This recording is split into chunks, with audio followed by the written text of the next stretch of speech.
Tu as vraiment deux choix. Soit tu es spectateur, soit tu es acteur. On parle d'une économie qui sera des milliers, voire des millions de fois plus grande que l'économie actuelle.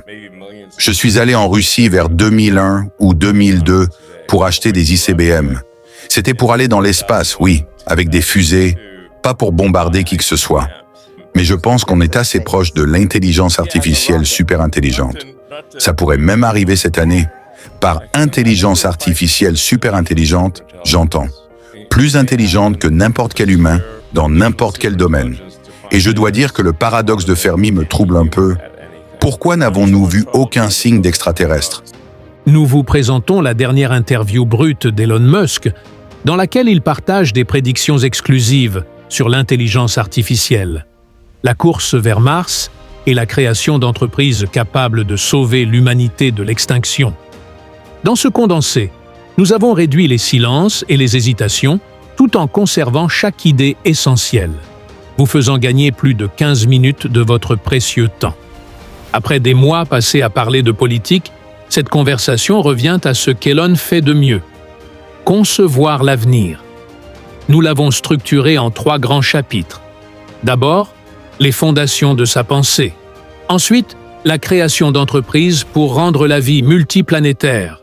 Enfin, ses prédictions sur l'IA et ce qui nous attend. Chapitre 1. Les principes de base. Comment Elon a commencé? Y a-t-il eu un moment dans votre vie, avant tout ça, où vous vous êtes dit « Je dois construire quelque chose de grand » ? Et qu'est-ce qui a provoqué ce déclic chez vous? Au départ, je ne pensais pas que j'allais construire quelque chose de grand. Je voulais simplement créer quelque chose d'utile, mais je ne croyais pas que ce serait forcément exceptionnel. Probablement, cela n'allait pas marcher, mais je voulais au moins essayer. Tu t'adresses à un public composé d'ingénieurs techniques, certains parmi les chercheurs en IA les plus éminents du moment. Je préfère le terme ingénieur à chercheur. Bien sûr, s'il y a une avancée fondamentale au niveau des algorithmes, c'est de la recherche. Mais dans la plupart des cas, c'est de l'ingénierie. Revenons au tout début. La salle est remplie de jeunes entre 18 et 25 ans. Beaucoup d'entre eux sont des fondateurs de start-up. Peux-tu te replacer à ce moment où tu avais 18 à 19 ans, où tu apprenais à coder, où tu as eu l'idée de Zip2? Comment tu vivais ça? En 1995, j'étais face à un choix. Soit faire des études doctorales en sciences des matériaux à Stanford, en travaillant sur des supercondensateurs pour véhicules électriques. En gros, essayer de résoudre le problème d'autonomie, soit me lancer dans ce truc dont personne n'avait jamais entendu parler, Internet. J'en ai parlé à mon professeur, Bill Nix, du département des sciences des matériaux. Je lui ai demandé si je pouvais repousser ma rentrée d'un trimestre, parce que ça allait probablement échouer et que j'aurais besoin de revenir à l'université. Il m'a répondu « C'est probablement la dernière fois qu'on se parlera ». Il avait raison. Je pensais que ça échouerait. Mais en 1995, j'ai écrit ce qui est sans doute le premier système de cartes interactive avec annuaire blanc et jaune sur Internet. J'ai tout codé moi-même, sans utiliser de serveur web.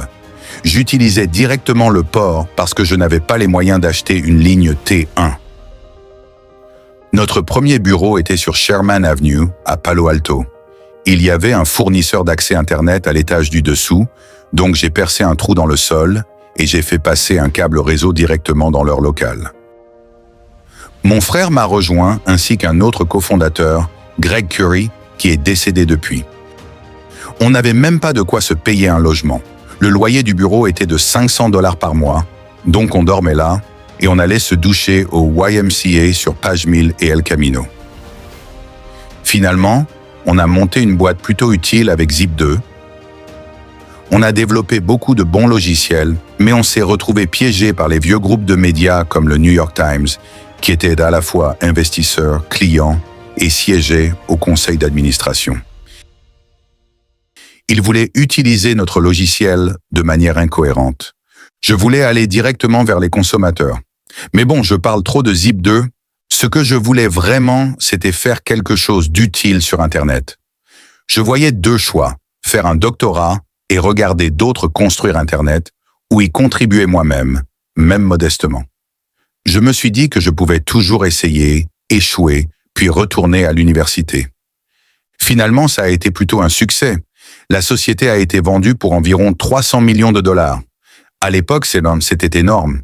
Aujourd'hui, il faut quasiment 1 milliard pour lancer une start-up en IA. Il y a tellement de licornes qu'on dirait un troupeau. En 1995, on pouvait peut-être acheter un burger pour quelques centimes. Enfin, pas tout à fait, mais il y a eu beaucoup d'inflation. Et le niveau de hype autour de l'intelligence artificielle est intense. On voit des boîtes qui ont moins d'1 an obtenir des valorisations de plusieurs milliards. Peut-être que ça va se confirmer dans certains cas, mais ça reste impressionnant. Personnellement, je suis optimiste. Je pense que les gens dans cette salle vont créer énormément de valeur. 1 milliard de personnes dans le monde devraient utiliser ces technologies. On n'en est qu'au début. J'adore ton anecdote sur Internet. À l'époque déjà, tu ressemblais beaucoup aux gens dans cette salle. Les PDG des vieux médias te considéraient comme celui qui comprenait Internet. Aujourd'hui, le monde, y compris les grandes entreprises, ne comprend pas encore l'IA. Et ils vont se tourner vers ces jeunes pour ça. Quelles leçons concrètes peux-tu tirer? Une des premières, c'est « Ne laisse pas les vieux investisseurs contrôler ton board » ou « Trouve un très bon avocat ». Dans ma première start-up, l'erreur principale, c'était d'avoir donné trop de contrôle à ces entreprises médias traditionnelles qui voyaient tout à travers leur prisme. Elles t'obligent à faire des choses qui leur semblent logiques, mais qui ne le sont pas avec une nouvelle technologie. Je précise que je ne voulais pas forcément créer une entreprise au début. J'ai d'abord essayé d'avoir un poste chez Netscape. J'ai envoyé mon CV, mais je pense qu'il n'a jamais été vu. Personne ne m'a répondu. Alors j'ai tenté de traîner dans leur hall d'entrée, espérant croiser quelqu'un.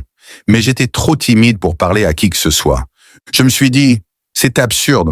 Autant écrire un logiciel moi-même et voir ce que ça donne.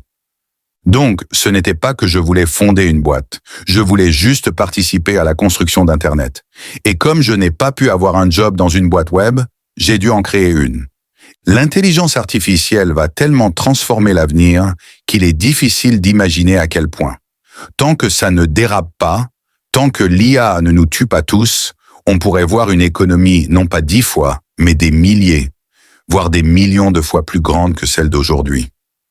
J'ai eu l'impression, à Washington, de prendre des coups pour avoir tenté de supprimer le gaspillage et la fraude. C'était une quête secondaire intéressante.